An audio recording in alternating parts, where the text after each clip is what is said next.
ओम शांति। 23 दिसंबर 2025 के ईश्वरीय महावाक्य। मुरली का सार। मीठे बच्चे, जो संकल्प ईश्वरीय सेवा अर्थ चलता है उसे शुद्ध संकल्प व निरसंकल्प ही कहेंगे, व्यर्थ नहीं। प्रश्न है, विक्रमों से बचने के लिए कौन सी फर्ज अदाई पालन करते भी अनासक्त रहो? उत्तर, मित्र संबंधियों की सर्विस भले करो, लेकिन अलौकिक ईश्वरीय दृष्टि रख कर के करो। उनमें मोह की रग नहीं जानी चाहिए। अगर किसी विकारी संबंध से संकल्प भी चलता है तो वह विकर्म बन जाता है। इसलिए अनासक्त होकर फर्ज अदाई पालन करो। जितना हो सके देह अभिमानी रहने का पुरुषार्थ करो। ओम शांति। आज तुम बच्चों को संकल्प, विकल्प, निरसंकल्प अथवा कर्म, अकर्म और विकर्म पर समझाया जाता है। जब तक तुम यहाँ हो तब तक तुम्हारे संकल्प जरूर चलेंगे। संकल्प धारण किए बिना कोई मनुष्य एक क्षण भी नहीं रह सकता है। अब यह संकल्प यहाँ भी चलेंगे, सतयुग में भी चलेंगे और अज्ञान काल में भी चलते हैं, परंतु ज्ञान में आने से संकल्प नहीं, क्योंकि तुम ईश्वरीय सेवा अर्थ निमित्त बने हो। तो जो यज्ञ अर्थ संकल्प चलता वह संकल्प नहीं, वह निरसंकल्प ही है। बाकी जो फालतू संकल्प चलते हैं अर्थात कलयुगी संसार और कलयुगी मित्र संबंधियों के प्रति चलते हैं, वह विकल्प कहे जाते हैं, जिससे ही विकर्म बनते हैं और विकर्मों से दुख प्राप्त होता है। बाकी जो यज्ञ प्रति अथवा ईश्वरीय सेवा प्रति संकल्प चलता है वह गोया निरसंकल्प हो गया। शुद्ध संकल्प सर्विस प्रति भले चले। देखो बाबा यहाँ बैठा है, तुम बच्चों को संभालने अर्थ उसकी सर्विस करने अर्थ माँ बाप का संकल्प जरूर चलता है, परंतु यह संकल्प नहीं, इससे विकर्म नहीं बनता है। परंतु यदि किसी का विकारी संबंध प्रति संकल्प चलता है तो उनका विकर्म अवश्य ही बनता है। बाबा तुम बच्चों को कहते हैं कि मित्र संबंधियों की सर्विस भले करो, परंतु अलौकिक ईश्वरीय दृष्टि से वह मोह की रग नहीं आनी चाहिए। अनासक्त होकर अपनी फर्ज अदाई पालन करनी चाहिए, परंतु जो कोई यहाँ होते हुए कर्म संबंध में होते हुए उनको नहीं काट सकते तो भी उन्हें बाप को नहीं छोड़ना चाहिए। हाथ पकड़ा होगा तो कुछ न कुछ पद प्राप्त कर लेंगे। अब यह तो हर एक अपने को जानते हैं कि मेरे में कौन सा विकार है। अगर किसी में एक भी विकार है तो वह देह अभिमान जरूर ठहरा, जिसमें विकार नहीं वह ठहरा देह अभिमानी। किसी में कोई भी विकार है तो वो संजोए जरूर खाएंगे, और जो विकारों से रहित हैं वे सजाओं से मुक्त हो जाएंगे। जैसे देखो कोई बच्चे हैं जिनमें न काम है, न क्रोध है, न लोभ है, न मोह है, वो सर्विस बहुत अच्छी कर सकते हैं। अब उनकी बहुत ज्ञान विज्ञान में अवस्था है, वह तो तुम सब भी वोट देंगे। अब यह तो जैसे मैं जानता हूँ वैसे तुम बच्चे भी जानते हो। अच्छे को सब अच्छा कहेंगे, जिसमें कुछ खामी होगी उनको सभी वही वोट देंगे। अब यह निश्चय करना जिनमें कोई विकार है वो सर्विस नहीं कर सकते। जो विकार प्रूफ है वो सर्विस कर औरों को आप समान बना सकेंगे। इसलिए विकारों पर पूर्ण जीत चाहिए, विकल्प पर पूर्ण जीत चाहिए। ईश्वरीय अर्थ संकल्प को निरसंकल्प कह सकते हैं। वास्तव में निरसंकल्पता उसी को कहा जाता है जो संकल्प चले ही नहीं, दुख सुख से न्यारा हो जाए। वह तो अंत में जब तुम हिसाब किताब चुकतू कर चले जाते हो, वहां दुख सुख से न्यारी अवस्था में, तब कोई संकल्प नहीं चलता। उस समय कर्म अकर्म दोनों से परे अकर्मी अवस्था में रहते हो। यहाँ तुम्हारा संकल्प जरूर चलेगा, क्योंकि तुम सारी दुनिया को शुद्ध बनाने अर्थ निमित्त बने हुए हो, तो उसके लिए तुम्हारे शुद्ध संकल्प जरूर चलेंगे। सतयुग में शुद्ध संकल्प चलने के कारण संकल्प संकल्प नहीं, कर्म करते भी कर्म बंधन नहीं बनता। समझा? अब कर्म अकर्म और विकर्म की गति तो बाप ही समझा सकते हैं। वही विकर्मों से छुड़ाने वाला है, जो इस संगम पर तुमको पढ़ा रहे हैं। इसलिए बच्चे अपने ऊपर बहुत ही सावधानी रखो, अपने हिसाब किताब को भी देखते रहो। तुम यहाँ आए हो हिसाब किताब चुकतू करने, ऐसे तो नहीं यहाँ आकर भी हिसाब किताब बनाते जाओ तो सजा खानी पड़े। यह गर्भ जेल की सजा कोई कम नहीं है, इस कारण बहुत ही पुरुषार्थ करना है। यह मंजिल बहुत भारी है, इसलिए सावधानी से चलना चाहिए। विकल्पों के ऊपर जीत पानी है जरूर। अब कितने तक तुमने विकल्पों पर जीत पाई है, कितने तक इस निसंकल्प अर्थात दुख सुख से न्यारी अवस्था में रहते हो, यह तुम अपने को जानते रहो।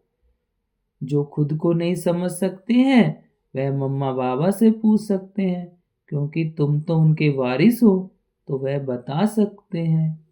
निरसंकल्प अवस्था में रहने से तुम अपने तो क्या किसी भी विकारी के विकर्मों को दबा सकते हो, क्योंकि कामी पुरुष तुम्हारे सामने आएगा तो उसका विकारी संकल्प नहीं चलेगा।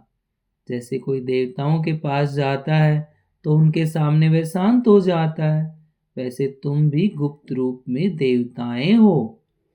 तुम्हारे आगे भी किसी का विकारी संकल्प नहीं चल सकता है, परंतु ऐसे बहुत कामी पुरुष हैं जिनका कुछ संकल्प अगर चलेगा तो भी वार नहीं कर सकेगा। अगर तुम योग युक्त होकर खड़े रहेंगे तो। देखो बच्चे, तुम यहाँ आए हो परमात्मा को विकारों की आहुति देने, परंतु कोई कोई ने अपनी कायदेशीर आहुति नहीं दी है। उन्हों का योग परमपिता से जुटा हुआ नहीं है। सारा दिन बुद्धि योग भटकता रहता है, अर्थात देही अभिमानी नहीं बने हैं। देही अभिमानी होने के कारण किसी के स्वभाव में आ जाते हैं, जिस कारण परमात्मा से प्रीत निभा नहीं सकते हैं, अर्थात परमात्मा अर्थ सर्विस करने के अधिकारी नहीं बन सकते हैं। तो जो परमात्मा से सर्विस ले फिर सर्विस कर रहे हैं, अर्थात पतितों को पावन कर रहे हैं, वही मेरे सच्चे पक्के बच्चे हैं। उन्हें बहुत भारी पद मिलता है। अभी परमात्मा खुद आकर तुम्हारा बाप बना है। उस बाप को साधारण रूप में न जानकर कोई भी प्रकार का संकल्प उत्पन्न करना गोया विनाश को प्राप्त होना। अभी वह समय आएगा जो 108 ज्ञान गंगाएं पूर्ण अवस्था को प्राप्त करेंगी। बाकी जो पड़े हुए नहीं होंगे वे तो अपनी ही बर्बादी करेंगे। यह निश्चय जानना, जो कोई इस ईश्वरीय यज्ञ में छिपकर काम करता है तो उनको जानी जाननहार बाबा देख लेता है। वह फिर अपने साकार स्वरूप बाबा को टच करता है। सावधानी देने अर्थ तो कोई भी बात छिपानी नहीं चाहिए। भल भूलें होती हैं, परंतु उनको बताने से ही आगे के लिए बच सकते हैं। इसलिए बच्चे सावधान रहना। बच्चों को पहले अपने को समझाना चाहिए कि मैं हूं कौन, व्हाट आई एम।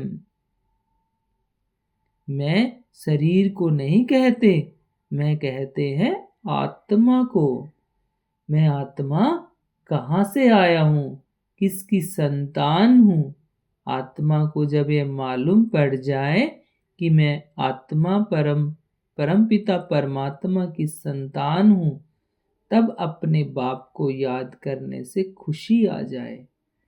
बच्चे को खुशी तब आती है जब बाप के ऑक्यूपेशन को जानता है। जब तक छोटा है, बाप के ऑक्यूपेशन को नहीं जानता, तब तक इतनी खुशी नहीं रहती। जैसे बड़ा होता जाता, बाप के ऑक्यूपेशन का पता पड़ता जाता, तो वो नशा वह खुशी चढ़ती जाती है। तो पहले उनके ऑक्यूपेशन को जानना है कि हमारा बाबा कौन है, वह कहाँ रहता है। अगर कहीं आत्मा उसमें मर्ज हो जाएगी तो आत्मा विनाशी हो गई, तो खुशी किसको आएगी। तुम्हारे पास जो नए जिज्ञासु आते हैं, उनको पूछना चाहिए कि तुम यहाँ क्या पढ़ते हो, इससे क्या स्टेटस मिलती है। उस कॉलेज में पढ़ने वाले बताते हैं कि हम डॉक्टर बन रहे हैं, इंजीनियर बन रहे हैं, तो उन पर विश्वास करेंगे ना कि यह बरोबर पढ़ रहे हैं। यहाँ भी स्टूडेंट्स बताते हैं कि यह है दुख की दुनिया, जिसको नर्क, हेल अथवा डेविल वर्ड कहते हैं। उनके अगेंस्ट है हेवन अथवा डीटी वर्ड, जिसको स्वर्ग कहते हैं।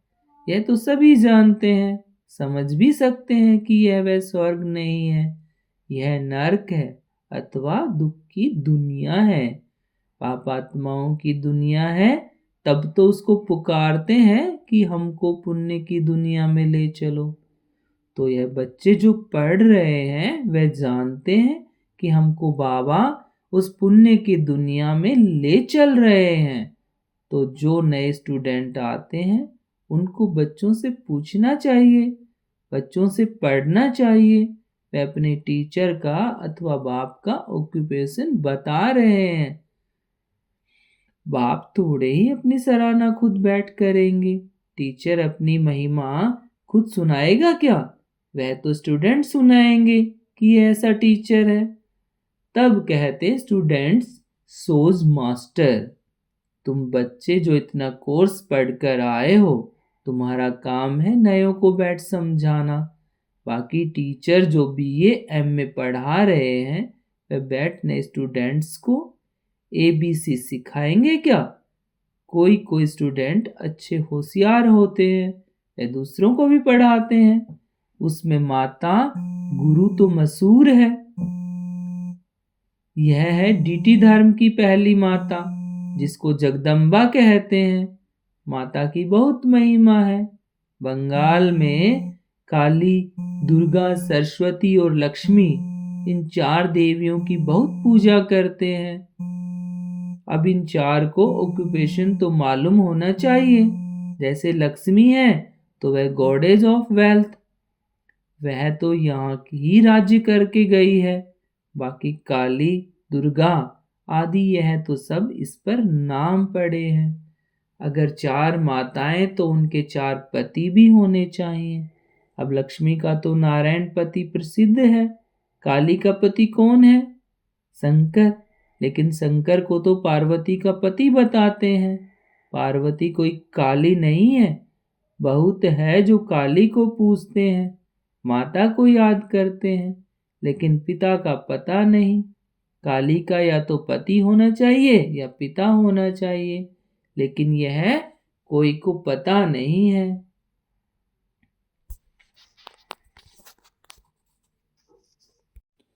तुमको समझाना है कि दुनिया यह एक ही है, जो कोई समय दुख की दुनिया अथवा दोजक बन जाती है, वही फिर सतयुग में बहिसत अथवा स्वर्ग बन जाती है। लक्ष्मी नारायण भी इस ही सृष्टि पर सतयुग के समय राज्य करते थे।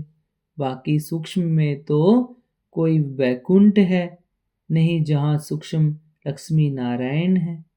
उनके चित्र यहाँ ही हैं, जो जरूर यहाँ ही राज्य करके गए हैं। खेल सारा इस कॉर्पोरियल वर्ल्ड में चलता है। हिस्ट्री ज्योग्राफी यह कॉर्पोरियल वर्ल्ड की है। सूक्ष्म वतन की कोई हिस्ट्री ज्योग्राफी होती नहीं। लेकिन सभी बातों को छोड़ तुमको नए जिज्ञासु को पहले अल्फ सिखलाना है कि फिर बे समझाना है। अल्फ है गॉड, वह सुप्रीम सोल है। जब तक यह पूरा समझा नहीं है, तब तक परमपिता के लिए वह लव नहीं जागता, वह खुशी नहीं आती। क्योंकि पहले जब बाप को जाने, तब उनके ऑक्यूपेशन को भी जानकर खुशी में आवे। तो खुशी है इस पहली बात को समझने में। गॉड तो एवर हैप्पी है, आनंद स्वरूप है। उनके हम बच्चे हैं, तो क्यों न वह खुशी आनी चाहिए, वह गुदगुदी क्यों नहीं होती।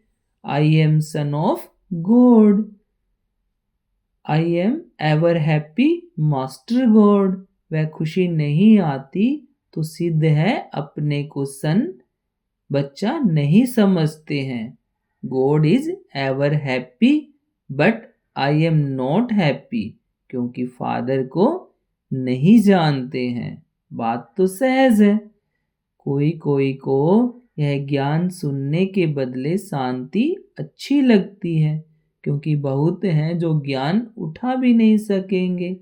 इतना समय कहाँ है जब इस अल्फ को भी जानकर साइलेंस में रहें, तो वह भी अच्छा है। जैसे सन्यासी भी पहाड़ों की कंदराओं में जाकर परमात्मा की याद में बैठते हैं, वैसे परमपिता परमात्मा की उस सुप्रीम लाइट की याद में रहें तो भी अच्छा है। उसकी याद से सन्यासी भी निर्विकारी बन सकते हैं, परंतु घर बैठे तो याद कर नहीं सकते। वहां तो बाल बच्चों में मोह जाता रहेगा, इसलिए तो सन्यास करते हैं। होली बन जाते तो उसमें सुख तो है ना। सन्यासी सबसे अच्छे हैं। आदिदेव भी सन्यासी बना है ना। यह सामने उनका आदिदेव का मंदिर खड़ा है, जहां तपस्या कर रहे हैं। गीता में भी कहते हैं, देह के सभी धर्मों का सन्यास करो। वह सन्यास कर जाते तो महात्मा बन जाते। गृहस्थी को महात्मा कहना बेकायदे है। तुमको तो परमात्मा ने आकर सन्यास कराया है। सन्यास करते ही है सुख के लिए। महात्मा कभी दुखी नहीं होते। राजाएं भी सन्यास करते हैं तो ताज आदि फेंक देते हैं।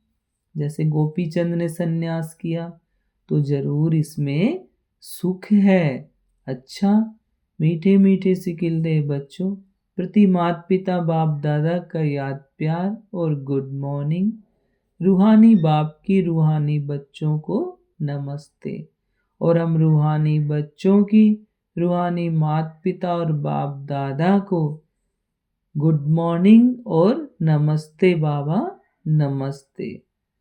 धारणा के लिए मुख्य सार है, कोई भी उल्टा कर्म छिपकर नहीं करना है। बाप दादा से कोई भी बात छिपानी नहीं है। बहुत बहुत सावधान रहना है। स्टूडेंट शोज मास्टर, जो पढ़ा है वह दूसरों को पढ़ाना है। एवर हैप्पी गॉड के बच्चे हैं। इस स्मृति से अपार खुशी में रहना है। आज का वरदान है, विकारों रूपी सांप को भी सैया बनाने वाले विष्णु के समान सदा विजयी निश्चिंत भाव। विकारों रूपी सांप को भी सैया बनाने वाले विष्णु के समान सदा विजयी और निश्चिंत भाव। जो विष्णु की शेष सैया दिखाते हैं, वह आप विजयी बच्चों के सहजयोगी जीवन का यादगार है। सहजयोग द्वारा विकारों रूपी सांप भी अधीन हो जाते हैं। जो बच्चे विकारों रूपी सांपों पर विजय प्राप्त कर उन्हें आराम की सैया बना देते हैं, वह सदा विष्णु के समान हर्षित व निश्चिंत रहते हैं। तो सदा यह चित्र अपने सामने देखो कि विकारों को अधीन किया हुआ अधिकारी हूं। आत्मा सदा आराम की स्थिति में निश्चिंत है। आज का स्लोगन है, बालक और मालिकपन के बैलेंस से प्लान को प्रैक्टिकल में लाओ। बालक और मालिकपन के बैलेंस से प्लान को प्रैक्टिकल में लाओ। है व्यक्ति सारे अब संपन्न व कर्मातीत बनने की धुन लगाओ। अपनी हर कर्मेंद्रिय की शक्ति को इशारा करो, तो इशारे से ही जैसा चाहो वैसे चला सको। ऐसे कर्मेंद्रिय जीत बनो, तब फिर प्रकृति जीत बन कर्मातीत स्थिति के आसनधारी सो विश्व राज्य अधिकारी बनेंगे। हर कर्मेंद्रिय जी हुजूर जी हाजिर करती हुई चले। आप राज्य अधिकारियों का सदा स्वागत अर्थात सलाम करती रहे, तब कर्मातीत बन सकेंगे। ओम शांति।